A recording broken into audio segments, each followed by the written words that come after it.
everyone. So I've decided today that I am going to start the sweet pea process off.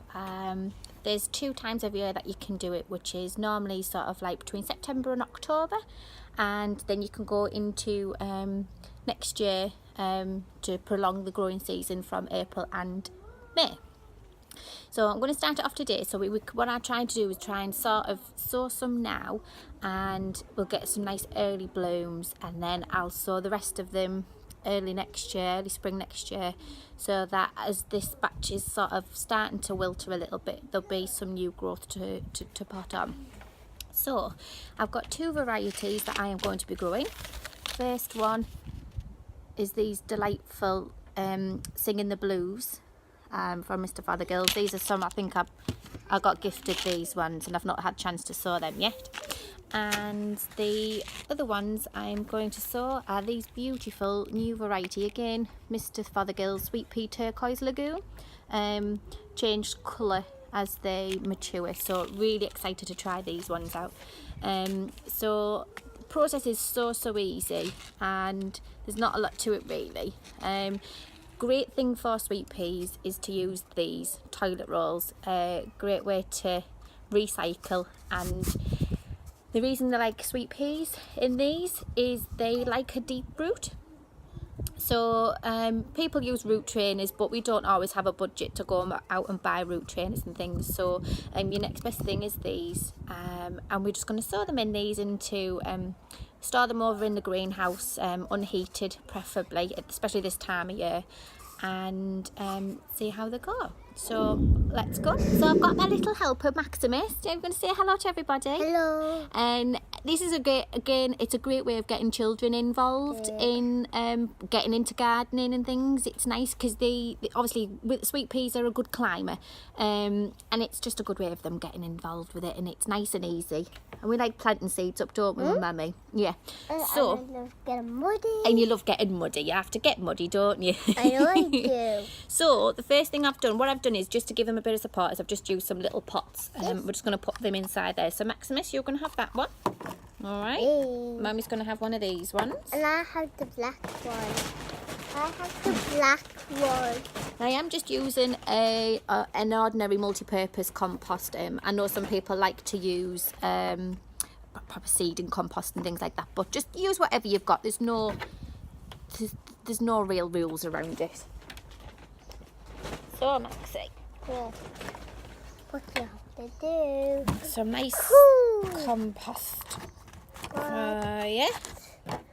So what I need you to do is get a handful of this, and you need to put it into the tube for me. Can you do that? No, well done. Keep putting some in.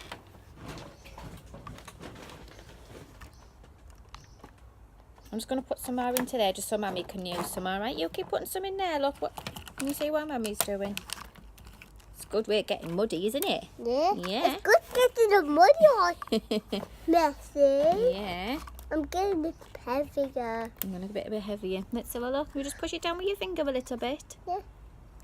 Yeah. Okay. A little bit more. A little bit more. Ah, wonderful.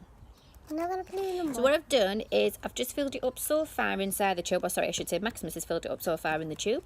And then what I'll do is we're going to put the seed on. So Maximus, Try it. yeah, just, I don't want too many. Can you put that seed and just sit it inside there? Do. Well done. Goodbye. Yeah. And then you're just going to put a little bit more soil back over, sweetheart. Cover it over. Yep, keep filling it up just so the top of the tube gets full. Oh no. Seeds are rolling. Oh, it's gone.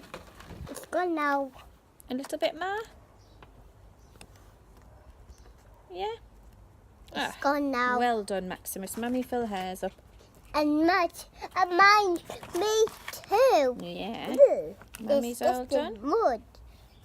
Disgusting. A little bit more in there. A little more in there. So you can see there, all I've done is just fill the tubes up. So they say because there's a nice deep wait for it to go down. The roots are going to go all the way down the bottom, and then we'll start getting the shoot up on there.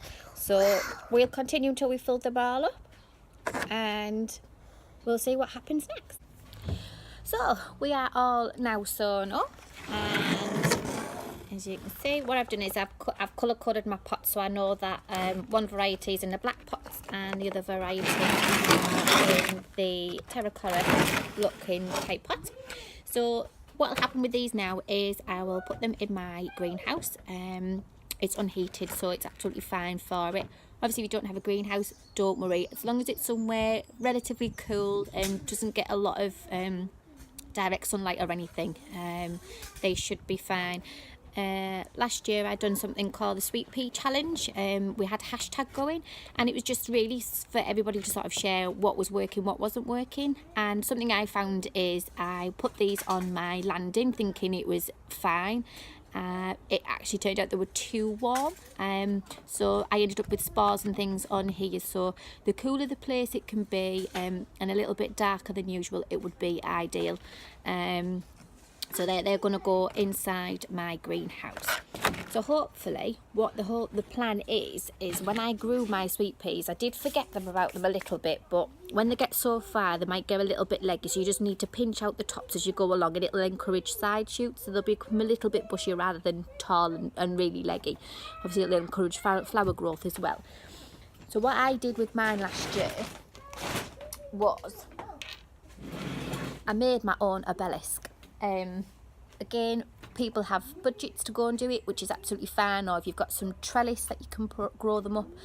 I didn't really have space, so I've created space for mine. So I made this, and I paid about £2, about £2 for the pot, just out of Pound Stretcher.